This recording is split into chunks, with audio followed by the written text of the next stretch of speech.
Welcome to the Magnificast, a podcast about Christianity and leftist politics. I'm your co-host, Matt Bernica. And I'm your other co-host, Dean Detloff. Folks, last week on the pod, we talked about whether or not Christians on the right are actually Christians, if they're something else, or if we want to find some other way to keep them at an arm's distance by calling them heretics or something else. You might remember that conversation if you listened last week. If you don't, then that's fine. You don't have to go back. I'm just saying that's what we did. The eternal Magnificast party line enshrined in our little red book of sayings, our little red book of takes, is that Christians, whether they're on the right or they're on the left, are still Christians. But sometimes for bad reasons, not because they're particularly Christ-like, but because they do things that Christians have done historically, like colonization, racism, capitalism, etc. And trying to kick them out is a way to sort of preserve a certain idea of Christianity that's pure and just the good things that we like, and leave out the bad things that we don't. Anyways, you can go back and listen to that conversation if you're more interested. This week, though, we wanted to swing back in the other direction. Christians on the right are Christians. We've just said that, and I'll say it again. But so are we, and by we, I mean you and I who are listening. Christians who are on the left-leaning, even the libs. I guess they're in here with us too, whether we like it or not. And I think it's up to Christians like us to make the people on the right, the Christians on the right, really resent our presence, really get mad that we also belong to the same big religion as them, even though they would try to dispute that. I'm absolutely certain. So anyways, in this episode, we're going to talk about how Christians who are not on the right, on the left even, can continue working toward building a counter-Christianity. Before we get there, though, we have to do some Reddit questions. This is because people keep kind of egging us on to do them. People have said that they like this, so we're going to keep doing it. There was a time when we always read Reddit comments on this podcast, but then we stopped because we thought, man, people probably don't want this bullshit. But people are asking us for it, so I guess they do. Dean, do you want to throw one over here first? Yeah, I do. And it's also worth noting, it's great for us because it means we have to talk less in such a way that makes us pretend to be smart and more in such a way that we can just be dumb. So that's very useful. So I appreciate it. And I'm going to give you, Matt, a chance to be dumb by asking you this question. This was posted 6 hours ago. And the title is, why are people offended by biblical truths? Huh. And the body of it is it pride? Is it ego? Is it because they want to feel comfortable living in sin? Is it because those truths make them feel shame? I've noticed a lot of my brothers and sisters can get offended by biblical truths. Why is this?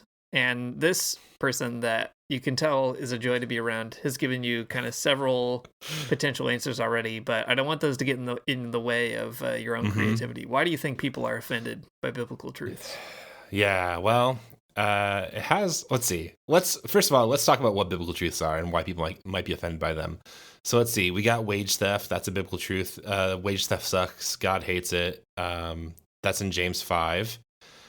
We have communism is good. That's in Acts. That's a biblical truth. We have debt should be forgiven. That's in Leviticus. I don't know, some other ones. There's probably a lot of other biblical truths in between those few the constellation that I mentioned. Put your bones in the basement. Yeah, push your bones in the basement. I would say people hate those biblical truths mostly because of, well, I don't know, just like anti-communist propaganda that the government pushes every which way. You know, I think that's really what it comes down to. People don't like those biblical truths because the CIA has gotten in the way and sort of psyoped everybody into believing that communism is bad. Sort of a relic of the Cold War, I guess. Sounds right to me. And did anyone say that on Reddit, by the way? Sorry, did anyone say that? Did anyone say it was because of anti-communist propaganda in the subreddit? Surprisingly, I think they didn't. Most people are assuming that this particular person has in mind, certain tendencies that just allow you to be critical of your friends and other people on all kinds of bad ideas. But I think you've got the right one. I think you should actually, Matt, you should just post that on this subreddit and just kind of see. We've never done that before. We've never tested this out. It's only 6 hours old. I think there's time. We could get some more feedback. And I think we always offer this wisdom for free to our listeners, but the people who really need it, they're not hearing it probably. So I'm just going to encourage you to post that and just kind of see what happens. That's a great point. I think that would probably answer a lot of questions for people. Not subreddit. Do you ever think about how that subreddit, the Christianity subreddit in particular, is probably a psyop? Because I think about it a lot. I think that's probably true. Not necessarily to spread anti-communist propaganda. I mean, though I'm sure they do that plenty, but just sort of as like as a time waste, a time suck for people, just to get them sucked in there so that they don't do even worse things with their time. I think the worst thing about it is that it could be a psyop, but it doesn't actually have to be. It just kind of is what it is. Yeah, a great point. I think it's even worse if it's not a psyop. If it happened naturally and people are doing this on accident, yikes. That's a rough one. Yeah, that's right. What do you got over there, questions-wise? Yep, 1 hour ago, this is one hot off the press. Accidentally laughed during a prayer. Hello, guys. I wonder if my prayer still counts after I accidentally laughed. So this person was praying and then did accidentally laugh. And then I don't understand exactly the idea. There's no context in this about what was funny or what accidentally made you laugh. I'm really suspicious of the idea of accidentally laughing during a prayer, because like you probably said something that was funny.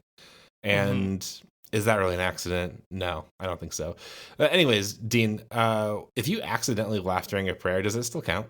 Well, I really want to dig into this question of how you accidentally laugh, because, there's this kind of idea in the Bible that you should pray without ceasing, and so maybe your whole life should be a bit of a prayer. And maybe what happened here is this person, they're praying without ceasing, they're very serious at all times, they're saying a prayer, and they were testing it out at like a great comedian show. And at one point, the joke was just too good, and it kind of interrupted the flow, and they accidentally laughed. I could see that really just kind of like throwing you off balance. But I think without context, it's really hard to tell. I do like the idea you're praying while you're watching a comedian, and then, that one just snuck up on you. Daniel Tosh, he's so funny. He made you do a big laugh in the middle of your prayer. I just imagine Daniel Tosh is what somebody who on the Christianity subreddit kind of likes. I don't know. He sounds a little too worldly. It's probably somebody like, who's that Bananas guy? Oh, no, I don't know. Who is the Bananas guy? Bananas? Do you know about this? Bananas? No, I have no idea what you're talking about. Oh my gosh. I honestly am shocked that we've never talked about this, and I don't even believe it. There's definitely some place we've talked about it. Okay, the podcast was going to be about whatever you said it was earlier, but now it's about this. Okay, Bananas was, I'm looking at the IMDb for it. Okay, Thor Ramsey, he's the guy. He's a Christian comedian, and he would host it. And it was like I'm sure it was on TV, but it was on DVD and VHS. It was like a Christian comedy show, and I'm watching a trailer for it right now, silently. The comedians, they're standing in front of a brick wall that has bananas painted on the back of it, as though it's like a cool seedy 90s comedy club. You could see Jerry Seinfeld there. But it was all good, clean, wholesome Christian fun and funny stuff. And I can't believe you haven't seen it. I'm going to send you some videos later for sure. Okay. But please don't do it during my quiet devotional time where I could accidentally laugh, though. Please just keep it. Please message me before you send them, so I don't want to be caught off guard. Yeah, it's going to be really hard for you to watch them basically ever and not accidentally laugh. The tagline is appealing comedy for the whole family. And do remember the title is Bananas, so that's kind of the level of humor you're dealing with. It's going to be hard not to laugh. I'm having a hard time not laughing right now. On this question, someone did say that he understands that you didn't mean it. And by that, I guess he refers to God, which is confusing to me because God doesn't have a gender. But this person says that God understands that you didn't mean it. And he says, I did accidentally laugh during a prayer, but like we've already kind of said, this is sort of a suspicious idea. What if you did mean it, though? What if you prayed for something so funny and then you laughed? I think that's probably okay. And then you mean it. Yeah, I mean, what if you prayed for the gift of laughter in and of itself, and then you got it, and then not laughing while you after you prayed? I guess that would be even sin. Worse. Now that would be a sin for sure. I think this one's run out of gas. I think this one's not funny anymore, and we should probably move on. Yeah, what are we, Bananas hosts? I don't even know what that is, and the answer is no, we're not. All right, so that's probably the last time we'll have to do that, which is great. People are going to say sorry for asking for more of it, and that's why we're going to turn to the theme of the episode. As Matt was saying, last week we were complaining about how Christians on the right are still Christians and so much the worse for Christianity and the rest of us. And this week we're going to do the opposite. One thing that we have tried to do over the years is come up with some good metaphors for Christianity. One of them that we've tried out a few times is that Christianity is kind of like a big technology that people use to change the world and change themselves. It's a big machine full of all kinds of wacky parts. And you can sort of unplug parts of it. You can plug parts into it, and the machine works a little differently on you and on everything else. And I think on this episode, we're gonna go to the big junk heap of Christianity, and I guess other stuff too, and kind of sift around. This is kind of a Junkyard Boys episode, finding all the junk and the trash, and we're gonna build our own goofy Christianity out of all this stuff, which I will say is something that people are doing all the time. But we do it maybe without knowing that we're doing that. Christianity is something where we're always like building it as we go. And if we're always going to do that, we might as well do it on purpose. So we went through and found a few parts that we wanted to talk about. Probably lots of other parts we could talk about. But we're going to build this weird Christian machine together. How does that sound, Matt? Yeah, that sounds great. Yeah, that sounds great. Let's talk a little bit more about this metaphor before we just kind of jump into it, because I think it is worth like kind of figuring it out about why we're talking about it in this weird way. I think being a Christian for a lot of people means that you go to a particular type of church and you do worship in a particular type of way. I don't know. You're an Episcopalian. You do the you do the Book of Common Prayer. You do Eucharist. You do, a sung liturgy where your priest can't sing very well, but they still do it anyways because they're really committed to the bit, and that's awesome. And like that is, I think, one of those types of machines that we plug ourselves into. And that we sort of like that is part of the Christianity that we end up believing in the end, right? But there's also like all kinds of other stuff that we are constantly sort of plugging in, unplugging, plugging in again to that big machine, like alongside Episcopalianism, alongside Catholicism, alongside, I don't know, Presbyterianism, whatever other one that you want to throw in there. And like all of these machines, when we start putting them together, they have all kinds of different stuff connected to them too, like different histories, different ideas, different conflicts and contradictions, different like things to avoid, different pitfalls and like symptoms of like other social ills and stuff. But I think but thinking in terms of Christianity in that sort of register, to me seems really helpful because it does make you kind of aware of how in charge of it all that you actually are. And I think that's actually a really like great feeling. Not only is this sort of a religion that you're inheriting from lots of other people who've come before you, but you're kind of like an active participant in that role, and you can sort of do what you want with it. And I find that like pretty liberating. Yeah, I mean, man, I could talk about this for a very long time because this is literally the topic of my PhD dissertation, but I guess I'm going to talk about it now. I think it's a helpful metaphor for a couple of reasons. One, like you say, it kind of gives you a sense of agency over your own Christianity, which I think is really good and healthy, and also sort of a sign of maturation or becoming an adult, that you kind of, you take ownership over the contingencies of your life and you decide what to do with them. And Christianity is one of those. But it also, that metaphor of Christianity as a technology, it also kind of helps you see that Christianity is something you can mess with, but it also carries a lot of prehistory. And just like any technology, there's kind of like stuff you can do with it, and also stuff that it kind of does with you, whether you like it or not. One person that we've talked about a lot on the show is Paul Virilio, a French philosopher. He had this idea that every technology contains an accident built into it, something just waiting to happen. So he would say, if you invent a ship, you also invent a shipwreck.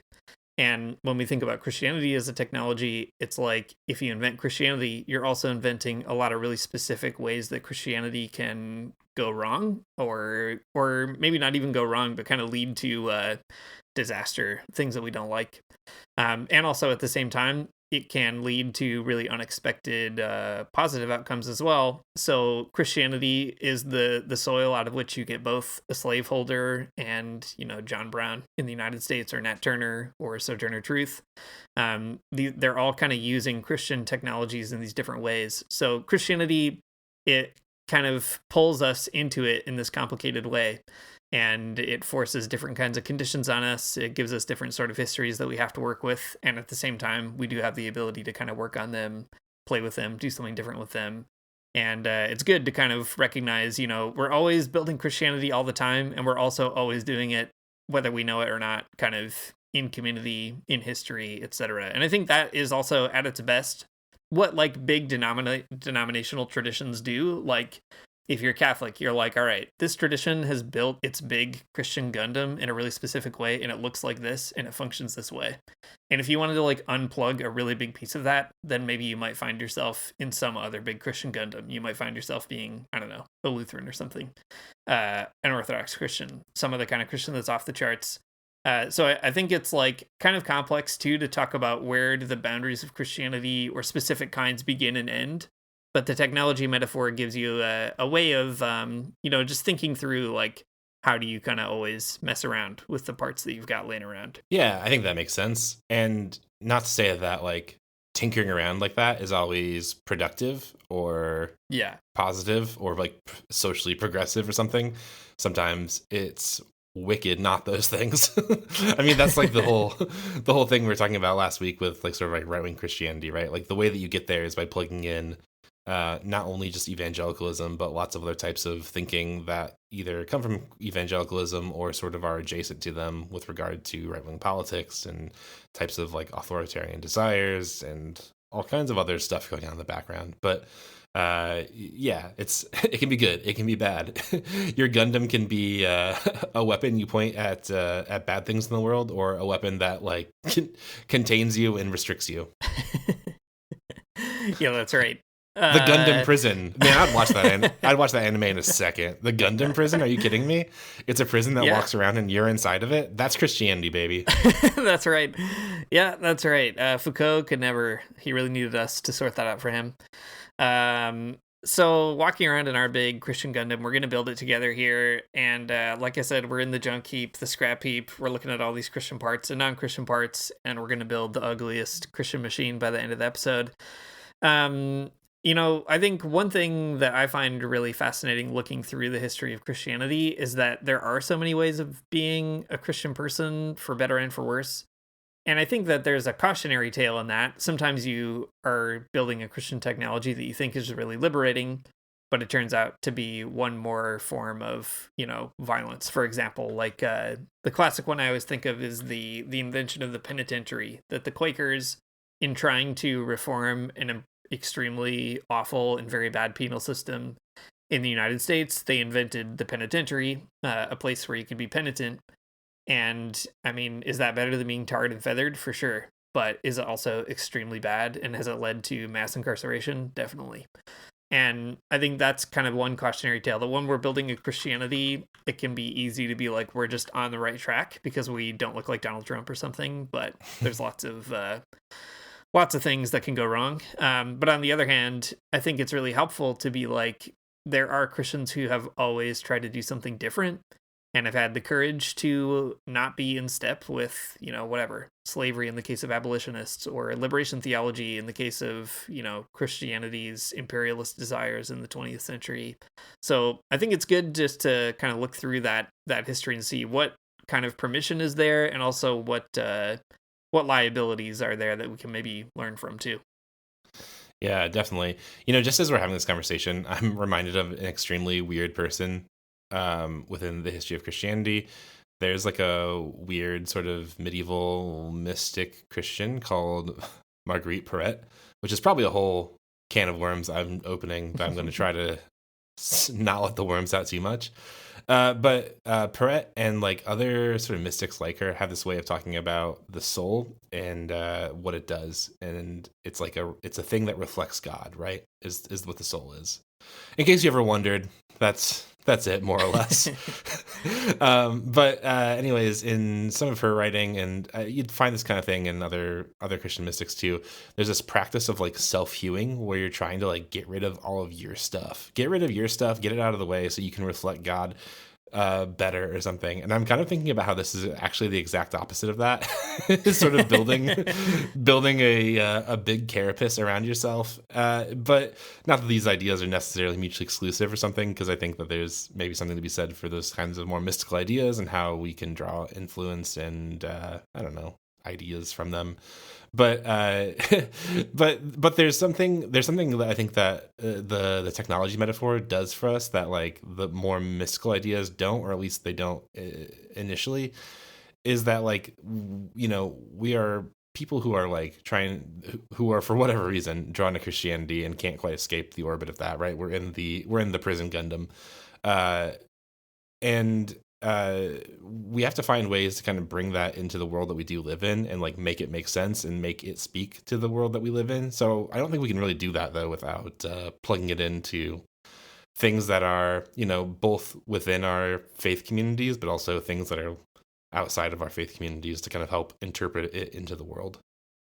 Yeah, that's right. And Christianity is never only made out of parts of itself. It's always borrowing parts from other things, and it's part of the world. And I think maybe that is something that we didn't emphasize as much in the last episode, but could talk more about now, that Christianity, like that term, always identifies a thing in the world and of the world, and that is part of the world. That Christianity itself is a response to what we think Jesus Christ is doing. And I think that's also really important to be like, Christianity is purely and totally material, right? That it's not like when you use the word Christianity, you're signifying something pure. That's kind of the thing we talked about last week. People want to say this person or that person's not a Christian because they think this or that thing that disqualifies them. And Christianity could never, be bad, and therefore this person can't be a Christian. And I think it's helpful to be like, well, Christianity is material in such a way that it's always sort of bad and good at the same time.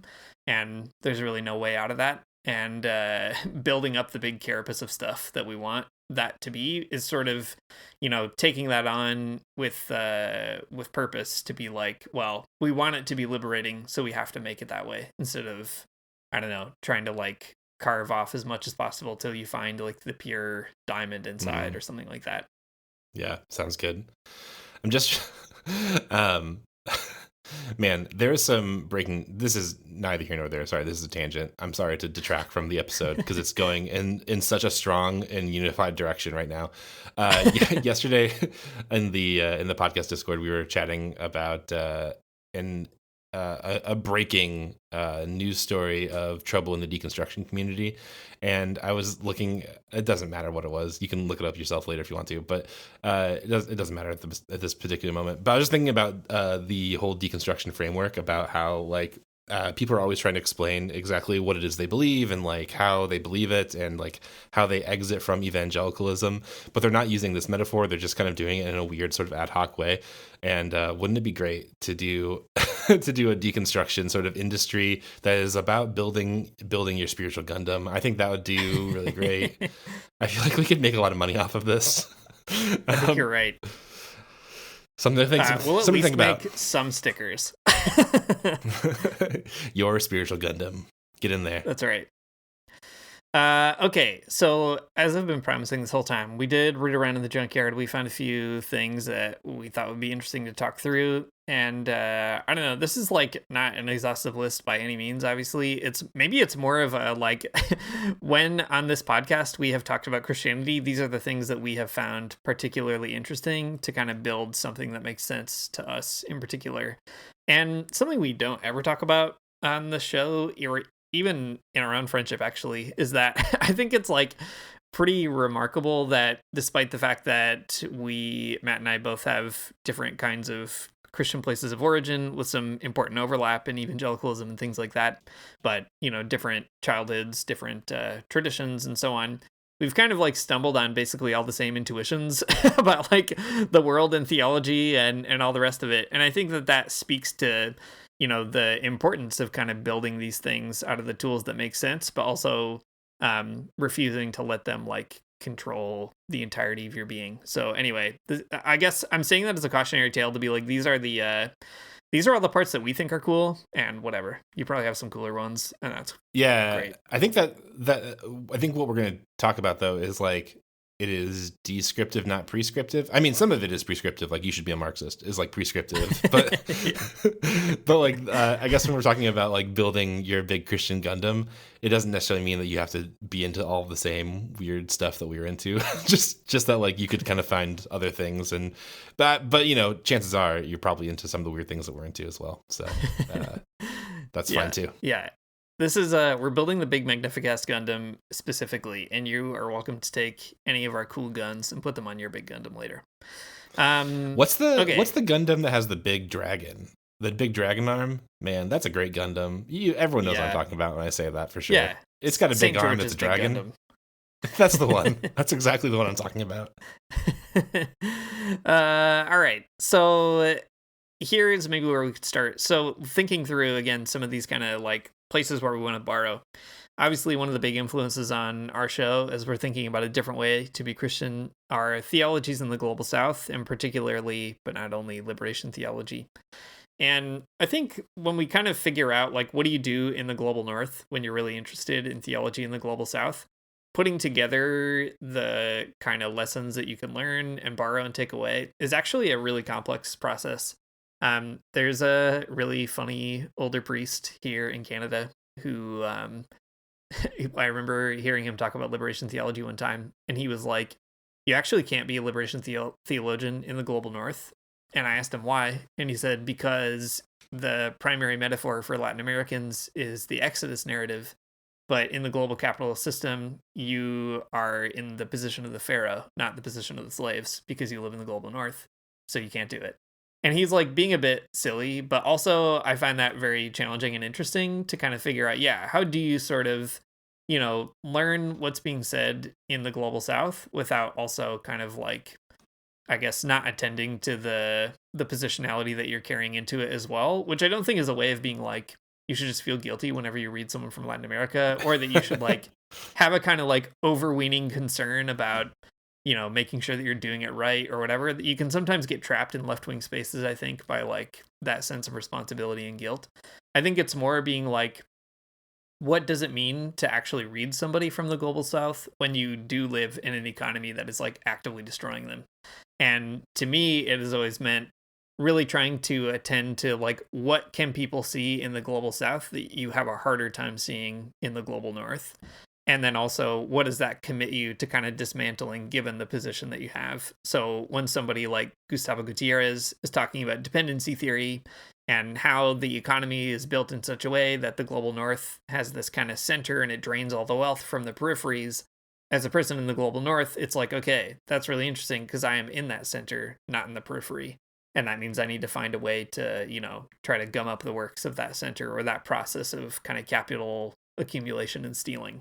So we could talk about more specific pieces maybe, but that's like one thing that comes to mind for me. Whenever I think about engaging the South, I always try to think like, what is it to be a person living in Canada reading all this stuff and then trying to like metabolize that and figure out what it commits me to in this part of the world. Yeah, no, I think that's helpful. That's a good example of like what we're talking about when we're talking about building the big the big machine of Christianity. I wonder though if we could take like 2 steps back, because I feel like theologies of liberation stuff from the Global South is like already answering a question about what we think Christianity is supposed to be doing, or what we want it to be doing in our life, or what we think Jesus is up to or something. But maybe we could even like take a step back and talk about even like the more basic questions. Like, I don't know, at the beginning you said, being a Christian has a lot to do with exactly what you think Jesus is actually doing in the gospel or in the world, and like all of those like sort of basic questions. And I wonder if that's like the I don't know, part of the blueprint, right? we're looking at this weird guy in like a very like an ancient text basically, and we're trying to figure out what it is he's doing in there.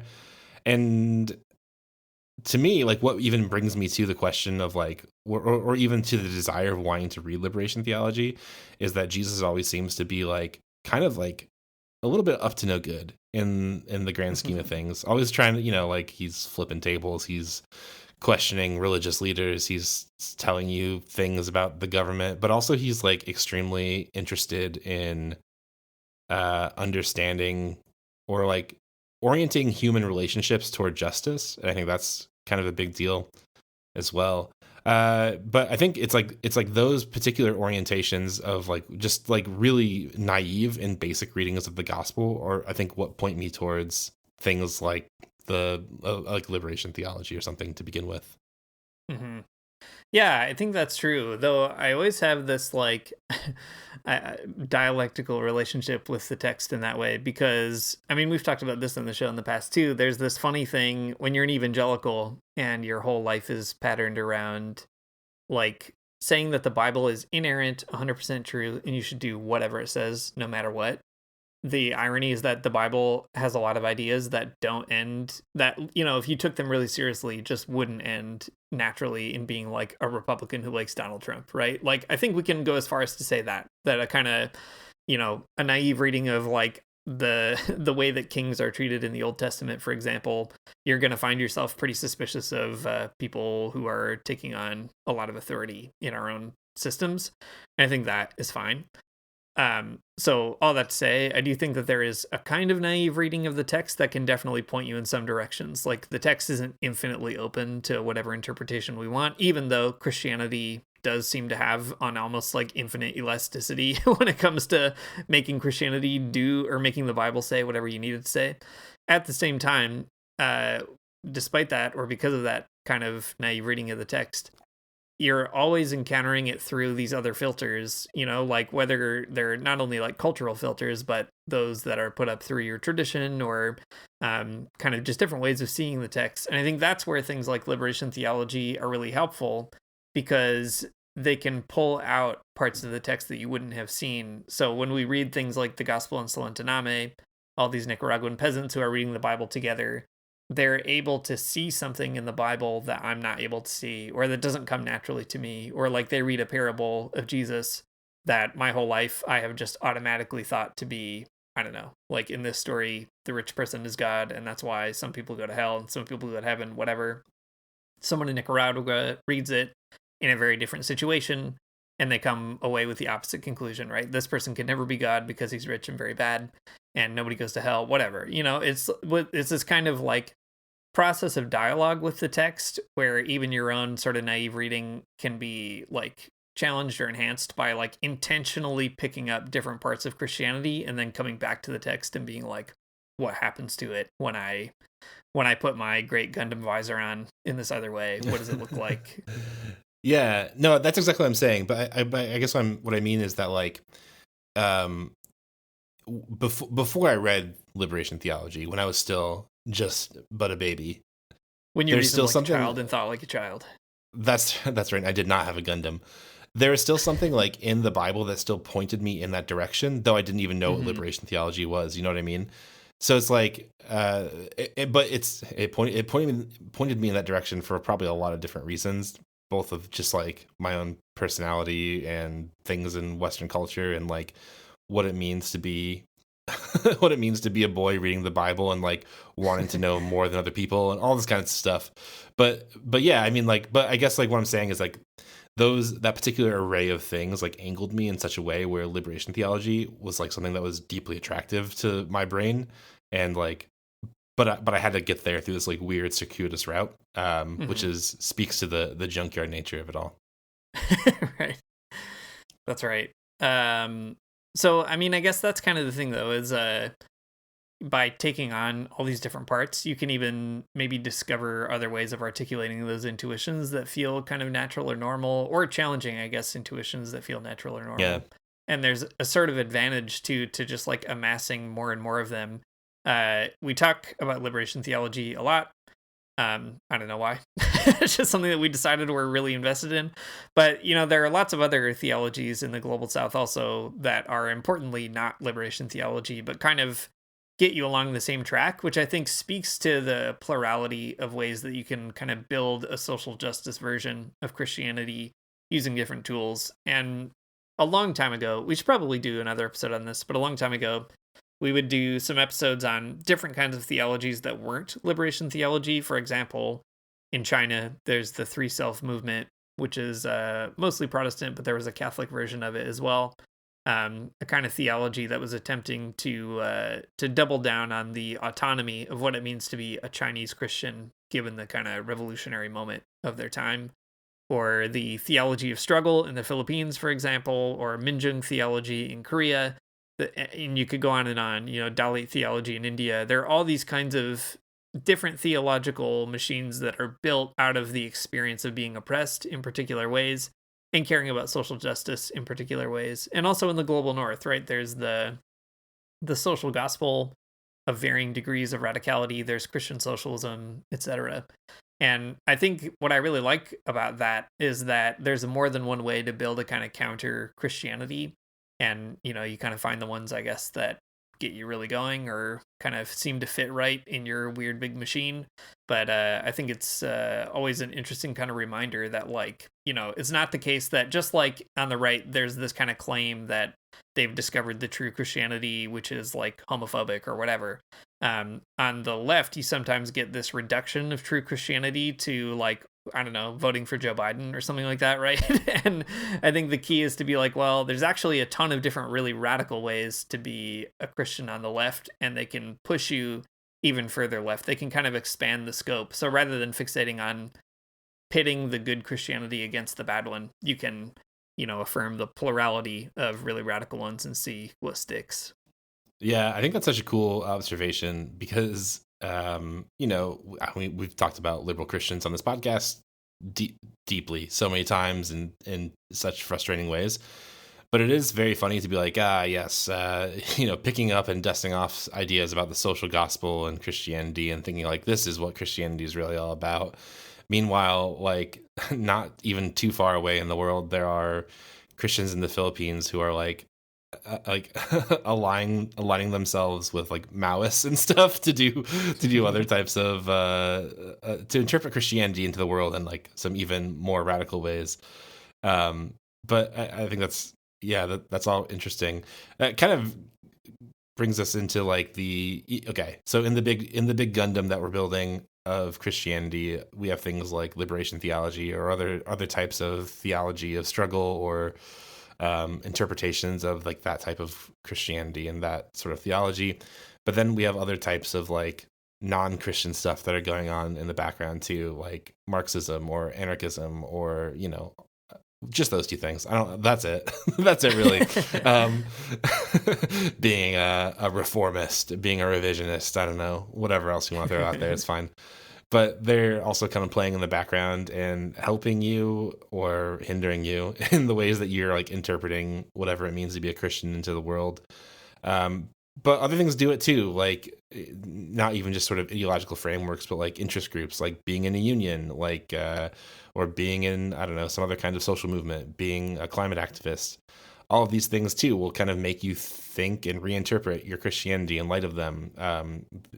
It's just you ever seen those guys, those people on YouTube who have big, extremely big and archaic sort of synth setups where they have all these different crazy machines next to each other and they're all plugged in and I gotta turn this one on to make a sine wave or whatever. It is that vibe, right? It's you are a Christian who have some kind of inkling about social justice, but then you start reading liberation theology, you get really invested in Marxism or whatever, or whatever it is that you're interested in, and you put that into practice and get involved in climate activism or a union or organizing people for whatever other reason, and all this kind of stuff compounds and plays alongside each other, and it makes your Christianity feel in a particular way, or maybe it makes it more real to you, or maybe it makes you feel like it's superfluous. I don't know, but all these things kind of going on at once.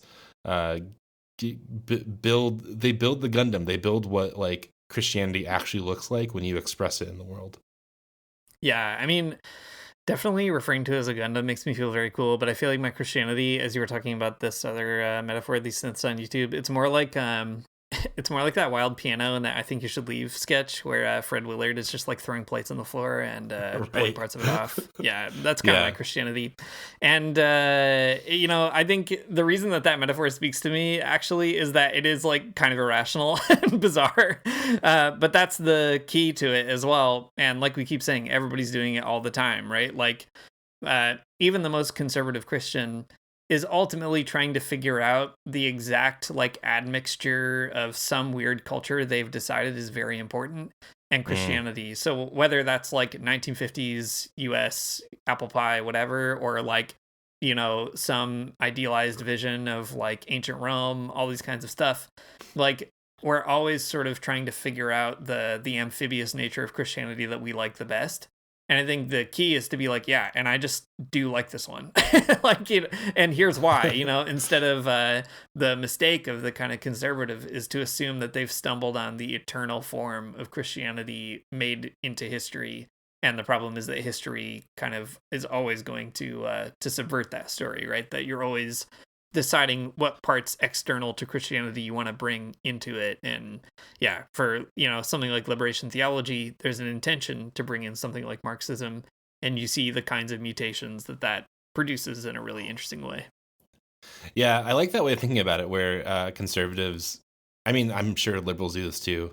Well, they do for sure. Now that I'm thinking about it more, they, they refer to sort of like an architectonic history, a big history that is like true in the capital T way, and that's the kind of Christianity, and that's the kind of like political expression history we should be after, like conservatism or New Deal liberalism or whatever. But when you know that you're building the Gundam, when you're building the awful piano, that where you smash plates on the ground, you can also add in all kinds of like other things that are more playful and more interesting and not as serious, like just like, I don't know, all of the weird medieval shit that we get up to on this podcast, I think is kind of part is an expression of that. Like when we're really into like some weird story about Saint Francis and like what he's doing, talking about demons and stuff, that is an expression of like of thinking about Christianity and history and like reinterpreting it through that, running it through, as it were, turning up the gain or whatever, or Thomas Müntzer or the Bone Church. I mean, these are all exercises in like finding weird moments of Christianity and history that like resonate with us for whatever reason. Some, whether it's just like because they're funny and weird or because there's something like spiritually enriching about them, like St. Francis or something. That seems like more real than Bone Church, but I don't know. Maybe that's blasphemous even. If you think about it, Bone Church is pretty related to St. Francis in some big ways, so maybe I shouldn't throw it out too far. I mean, it's the Franciscans who've done it, so there's a direct connection. That's true. All right, it's fine. The Bone Church is so serious. I regret saying it. My Gundam is going to be built out of bones in particular, so it's going to be pretty yucky, but very important. The skeleton Gundam, that's great. Good stuff. Lots of like precedents, lots of things you can find, whatever. I think maybe one interesting thing, and this kind of like comes up from listeners every once in a while, like there's a question that we get around kind of like, how do you even find this or that thing? Or I want to start reading this thing in liberation theology and I don't know where to begin. Or, how do you keep up with like the news related to these Christians in this place or something? And I think that's a really good question to ask. And it's one that I have no systematic answer for. But I do think there's some intuitions that kind of like, I guess they make it easier for you to find the junk that you're looking for in the junkyard. Maybe that's the way to put it. Like, when you're looking for something, you need just the right piece to do something. You're digging through your giant Lego bin that your mom has like thrown all your completed sets into, and you want to rebuild them. You can kind of develop certain intuitions that maybe help you sift through. And the kind of intuitions that we've put together at the end here are maybe some ways of figuring out some strategies for finding those other parts. Does that seem, I'm obviously circling around this metaphor in ways that are productive and unproductive. Does that make sense at all, Matt? No, it does. It does, right? So you've built your Christian Gundam. Dean, why have I been, okay, hang on, wait. Pause everything for 1 second. I've been saying Gundam this entire time, but why are we not doing Evangelion Christianity instead of evangelical Christianity? This is so stupid. Yeah. Huge mistake. All right, we have to start over. Record, delete this, delete. Actually, wait. You have a great editing program over there. Why don't you just edit every single time we said Gundam, make that into, I don't know, something related to Evangelion. It'll work. Listen, no one has a Gundam. No one has a mobile suit and just lets it sit there. That's stupid. Why would you do that? You've got a giant robot and you're going to let it just sit and collect dust? No way. You got to see what this baby can do. So you jump in the driver's seat and you definitely drive it around. I don't do Gundams. If in my recollection of the anime is that they just have lots of sort of like things you pull and twist and pilot. Kind of a lot of boppets exactly. In there. That's right. There's a lot of boppets, a lot of fidget spinners in this Gundam. But the point I'm trying to make here is that you got to see what this thing can do, right? Because if it doesn't do anything, it's stupid. It's worthless. Why would you even bother building it? So I think that it is worth kind of considering what it is that the big Christian Gundam that you've built can do, and take it out for a test spin. See what it can do. I think like maybe at its best, it can help you. I guess it kind of does depend on what you think it's doing, first of all. But like, at least in my experience, it's helped me make connections between like thinking about spiritual practices, about like loving your neighbor, and not in like a shallow way, but in an expansive way, in a way that like helps me make sense of economics. It helps me interpret the world in particular ways, right? But that leads me to make all kinds of connections between the types of communities that I find myself in. All the types of communities that I find myself in. So like, I don't know, my church community and like the weird political groups that I end up becoming a part of. Like this is a really a personal example that's unique to my own life and probably won't work for yours. But when I lived in the United States, I started going to a particular evangelical, oh my God, no, I did not. I started going to a particular Episcopal church because that was the church that the DSA met in. So I thought like, you know, if the DSA meets there, then it must not be that bad of a place. And then I started going there, and like a lot of DSA people went to that church as well. And what I found was like the more kind of participation that I brought to it, the more like permeable the boundary between the political community and the religious community started to become, and that ended up being really cool. And I think that's something that Christianity is particularly good at, is like kind of connecting the dots between political and social movements. Because like, I mean, at the end of the day, like theology aside, churches are places where people like just come together and meet, and like it plays that particular role within a community, right? It's bringing together all kinds of different people, and that's something that your big Christian mobile suit can definitely help you do, and help you understand better, I think. So at least that's been my experience. Yeah, for sure. And I think that builds that kind of intuition to go find other parts that make sense, right? You meet people who are involved in something else in the city or have an interest in some particular thing, and at coffee hour you get up to talking and you can kind of find yourself challenged or kind of deepening those connections.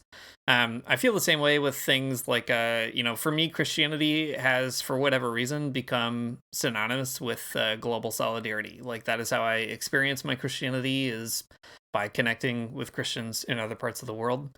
And that also has led to really rethinking a lot of things that I think about Christianity, rethinking my own participation in it, what it means for me to be a Christian. You know, it's like you can grow up going to catechism and being confirmed to the Catholic Church, and then becoming an evangelical and getting married to the Episcopals, hanging out with the Mennonites, being educated by Calvinists, right? All these kinds of like Christians I've been fortunate enough to meet in my time in the US and Canada. But all of that is nothing like, you know, talking to somebody from Latin America or from Nepal, or, you know, like all these kinds of other places where Christianity is kind of, first of all, on the opposite side of the colonial relationship in a way that I think is really huge, and also just plugged into some other kinds of cultures, other kinds of practices that make those Christian machines just look and work in different ways. And I think that kind of expression of Christianity, where you can sort of build a faith that recognizes its true Catholicity, like its universality, I think is a really radical choice to make, or that you can, you know, pull other parts of Christianity into your own Christianity by virtue of letting it be expansive. And I think that's the thing that like the right-wing Christian machines unfortunately kind of cut themselves off from, right? Like it's a really impoverished form of Christianity in the negative sense, where it just cannot absorb more interesting ways of being Christian, and it suffers, I think, as a result of that. Even though it's expressing, absolute brutal power, there is a kind of like lack that's being expressed there. And having that Christian machine be open to plugging in lots of other parts really enriches what it means to, at least for me, what it means to be a Christian, and kind of encourages me to go find other more interesting pieces to plug in. Yeah, right. The point about the true form of Catholicism and universality is a big one. That's so interesting. The other thing too about like what your mobile suit, what your Christian mobile suit can do. I swear, this is once we're gonna write the degrowth book, but then we're gonna write the deconstruction mobile suit Gundam book. Oh my god. But thinking about what it can do, like you were saying earlier in the episode, Dean, that like you're building it, whatever it can do things, and it's like you have some sense of agency over it. But there's also a sense in which, like, by committing to building this big machine, you're going to end up sort of getting sucked into other machines as well along the way. Like, there's so much baggage that come with all these things, good and bad, that you end up like moving in directions that maybe you didn't foresee moving in. Like, I don't know, for example, I'm obviously painfully Protestant, and there's like nothing that can ever really change that, I think, about the way that I think and experience the world. But like, I don't know, now I have this whole big opening in the side of my big Gundam towards like different types of Catholic theologies and architecture and ideas that I probably wouldn't have otherwise. So there's like accidental things that happen like that just because of the different things that I'm plugging my big Gundam into.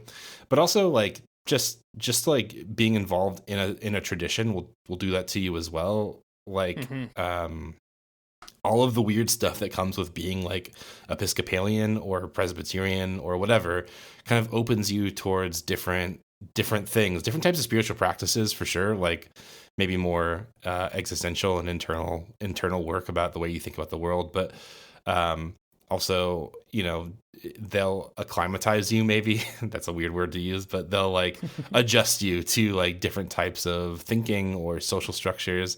I was having a conversation with a friend just the other day. I was out hiking, and he's on track to be a minister in the Church of Scotland, which is Presbyterian. And he was talking about how like the Presbyterian structure is like extremely democratic for a handful of like, kind of weird reasons. But anyways, that's a type of relationship that makes him really open to types like, like left-wing types of ideas and stuff politically. So yeah, there's interesting ways that you'll get pushed and pulled by kind of giving yourself over to the machines. And that sounds especially bad given the time that we're in. But there's like, you can't really do anything but that, right? You build the Gundam, you're part of it, and then like you kind of have to go where it goes and like do what it does. And your body becomes Gundam shaped after a while, for better and for worse.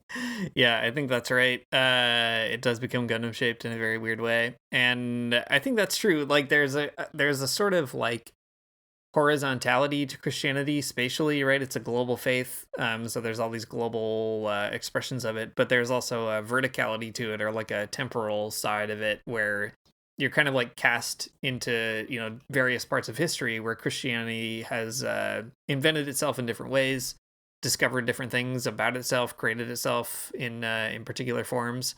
And having both of those things, both of those dimensions to your own faith, I think really allows you to have the freedom and flexibility to find out what Christianity really is. Because even at their best, like Christian traditions understand that they are not the monopoly on Christianity. Even Catholicism, we have a pope and everything else, but in our official documents, like, we talk about other Christians as being kind of estranged family members one way or another.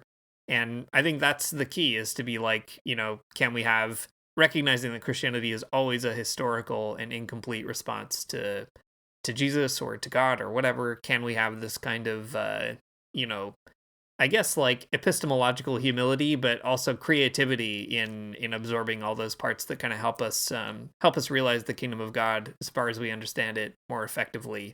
And I think that's the challenge to right-wing Christianity, right? Is like, it is a Christianity that's fundamentally closed in a really bad way. And building a counter-Christian machine to that is one that can affirm that actually it's good that there are lots of immigrants coming to the US and Canada, right? It's like an important diversification of what it means to be a person, to encounter other kinds of people with other ideas, other languages, other cultures and traditions, not in a kind of liberal sense of like, I don't know, like everybody is cool. I mean, I think everybody is cool, but like that's the end of it for a lot of liberalism, but instead to be like, can we affirm the total plurality of human experience? And when it comes to Christianity, can we even do that in our own faith? A big question. It is very okay. Hang on. You said the thing about Catholicism. You can have some epistemological humility, and like it's not the end all and be all of Christianity.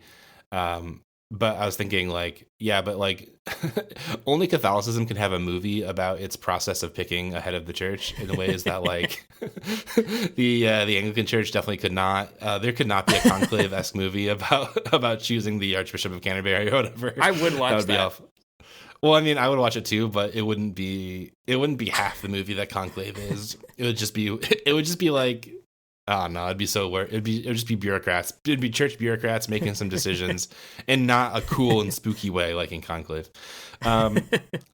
So you listen to this podcast, and maybe you're better off for it, and maybe you're not. But regardless of however you feel about it, you do have a Christian Gundam already, and it is up to you to be the mechanic of that Gundam and do what you want with it. But I don't know, if you're looking for any kind of spiritual advice, I definitely don't have it. But what I would say is you should definitely see what it can do, and try to make more connections with it, and see what else you can hook up your big Christian Gundam to. Maybe you have a big energy cannon that you can shoot at the devil, or something else. But you won't know until you like go to church and go to a meeting and organize your coworkers and see how it all kind of works out when you're in the cockpit. Thanks for listening to the Magnificast. If you like what you heard, you can support us on Patreon at patreon.com/the-Magnificast. If you do that, you can get invited to our great Discord community, where I'm sure we're going to be talking a lot more about what particular Gundam pieces are part of your own Christianity. So get in right now. You can find a lot of cool spare parts laying around pretty soon. Our music is by Murray Armstrong. Our outro is by the Illogical Spoon, and we'll see you next week.